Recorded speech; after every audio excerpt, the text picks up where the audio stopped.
Xin chào các bạn nhé, là mình Huy Chiba đây. Hôm nay mình quay trở lại với chuyên mục Ngố xuống phố phần 2. Trong video này mình sẽ giới thiệu các bạn 5 sự thật mà chỉ khi ở Nhật các bạn mới biết thôi. Và cùng sẵn sàng, chúng ta hãy bắt đầu video ngày hôm nay. Điều đầu tiên mình muốn chia sẻ với các bạn đó chính là về cách đi đường ở Nhật Bản. Tất cả các bạn đều biết là Nhật Bản cùng với một số các nước khác thì sẽ đi luật đó là đi ở bên tay trái, đúng không nhỉ? Khác với Việt Nam thì chúng ta đi ở bên tay phải. Thế tuy nhiên là đấy là về các phương tiện giao thông thôi. Vậy thì đối với người đi bộ thì đi bên trái hay là đi bên phải?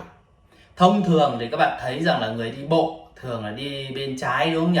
Để đi thuận đường với chiều ô tô. Tuy nhiên ở trong luật giao thông Nhật Bản thì có nói rằng là khi mà đi bộ thì các bạn sẽ đi ở bên tay phải, có nghĩa là đi ngược chiều với chiều ô tô. Điều đó để làm gì? Để cho người đối diện có thể phát hiện ra các bạn từ sớm.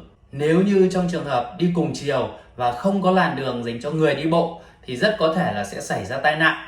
Tuy nhiên nếu như các bạn đi ngược chiều thì người lái xe sẽ có thể phát hiện các bạn từ sớm. Đặc biệt là khi các bạn mặc những cái trang phục nó phản quang hay những trang phục ví dụ như màu trắng chẳng hạn. Thì đây cũng là một cách mà để giảm tai nạn giao thông. Tuy nhiên rằng là đối với những làn đường mà có là phần đường dành cho người đi bộ thì mọi người thường là đi cả hai làn. Mọi người cũng không quá để ý đến việc đó là đi bên trái hay đi bên phải. Chính vì thế mà cái việc mà đi bộ ở bên phải thì không nhiều người biết đâu nhé các bạn nhé. Điều thứ hai chỉ có ở Nhật Bản mới có thôi, đó là tất cả các ngôi nhà ở Nhật Bản thì đều có sàn nhà các bạn nhé. Việc xây dựng ở Nhật Bản cũng rất khác so với Việt Nam. Nếu như ở Việt Nam thì chúng ta xây từ móng lên này thì chúng ta sẽ lát nền, đúng không nhỉ? Còn ở Nhật Bản thì cũng sẽ xây móng này, lát một cái phần bê tông này. Tuy nhiên là sẽ lên một bậc nữa để làm sàn gỗ các bạn nhé. Sàn thì sẽ có thể là cao từ 5 đến 7 phân đối với những khu nhà tập thể, và cao hơn đối với nhà ở bình thường là khoảng 20 phân. Thì cách này để làm gì? Ở Nhật thì cái độ ẩm nó cũng rất là cao, hay là chúng ta gọi là nồm đấy. Khi mà người ta làm sàn gỗ như này thì sẽ tránh được cái hiện tượng là độ ẩm. Và cái thứ hai là người Nhật thì có một cái truyền thống đó là ngủ ở sàn nhà luôn. Chính vì thế mà người ta thường là không hay sử dụng giường các bạn ạ. Nếu như mà không sử dụng giường mà ngủ trực tiếp giống như người Việt Nam ấy, làm cái sàn trực tiếp xuống đất ấy, thì như thế sẽ rất là mệt, đúng không nhỉ? Chính vì thế mà sàn gỗ ở Nhật Bản là một cái gì đó nó rất là truyền thống và lâu đời rồi. Chỉ khi ở Nhật thì các bạn mới biết điều này thôi, đúng không? Điều thứ ba vô cùng là thú vị mà chắc hẳn là chỉ khi đến Nhật các bạn mới biết thôi. Đó là người Nhật thì không có ăn bột canh và không có ăn mì chính đâu nha các bạn nha. Nếu như các bạn ra siêu thị và tìm mua mì chính aji ngon thì sẽ rất khó để có thể tìm thấy. Và nếu như các bạn hỏi một người đi nội chợ bình thường thì người ta sẽ không biết đâu, không biết cái khu vực đấy nó ở đâu cả. Chỉ khi mà các bạn dơ ảnh ra và hỏi nhân viên của quầy thì người ta mới chỉ cho các bạn thôi. Mì chính là một cái thực phẩm mà người Nhật không hay thường xuyên sử dụng. Đơn giản ở Nhật Bản có rất nhiều loại gia vị khác nhau. Mỗi loại thức ăn thì lại dùng một loại nước tương hay một loại gia vị riêng. Chính vì thế, việc dùng bột ngọt ở trong nêm nếm thức ăn là một cái điều mà không quen thuộc lắm đối với người Nhật. Tuy nhiên đối với người Việt Nam thì nó lại là một gia vị không thể thiếu được. Hay bột canh ở Việt Nam được sử dụng, được coi như là một loại gia vị tổng hợp, thì ở Nhật rất đơn giản, chỉ sử dụng muối trắng bình thường để nêm nếm cho vị mặn.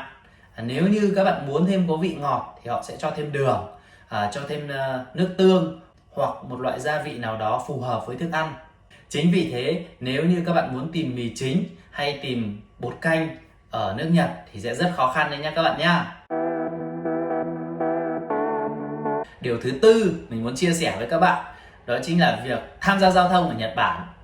Nếu như ở Việt Nam khi mà bị tắc đường hay là muốn vượt lên thì các bạn sẽ bấm còi, đúng không nhỉ? Tuy nhiên ở Nhật Bản thì việc bấm còi là hoàn toàn không. Hầu như còi là bộ phận ít được sử dụng nhất trên một chiếc xe ở Nhật Bản.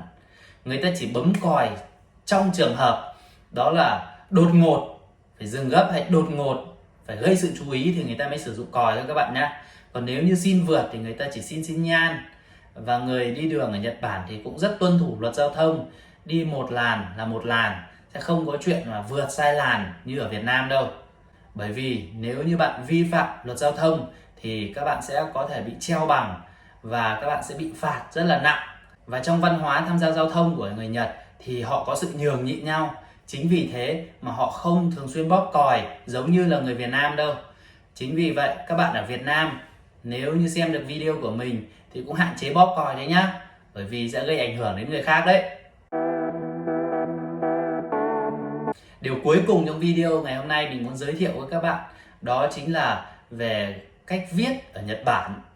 Ở người Nhật thì không có thường xuyên sử dụng bút màu đỏ đâu. Đối với người Nhật, việc sử dụng bút màu đỏ để viết một văn bản thì đó là một điều cấm kỵ. Thì nó thường để sử dụng cho người đã chết thôi. Chỉ khi viết tên người đã chết thì người ta hay sử dụng mực đỏ và bút màu đỏ thôi. Còn nếu như viết văn bản bình thường thì có thể là dùng bút màu xanh, bút màu đen. Khác với Nhật Bản thì Việt Nam lại dùng bút màu đỏ để chấm bài này, hay để ghi nhớ những điều gì đó quan trọng, đúng không nhỉ? Người Nhật thì không thường xuyên dùng bút màu đỏ đâu. Chính vì thế khi ở Nhật thì các bạn cũng đừng nên dùng bút màu đỏ để viết nhá. Người Nhật thì dùng dấu, chỉ có dùng con dấu thôi các bạn ạ, không có dùng chữ ký.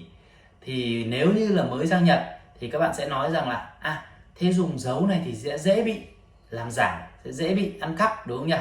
Tuy nhiên là do cái văn hóa người Nhật thì không có thói quen ăn cắp, thế nên cái việc dùng dấu này cũng khá là an toàn.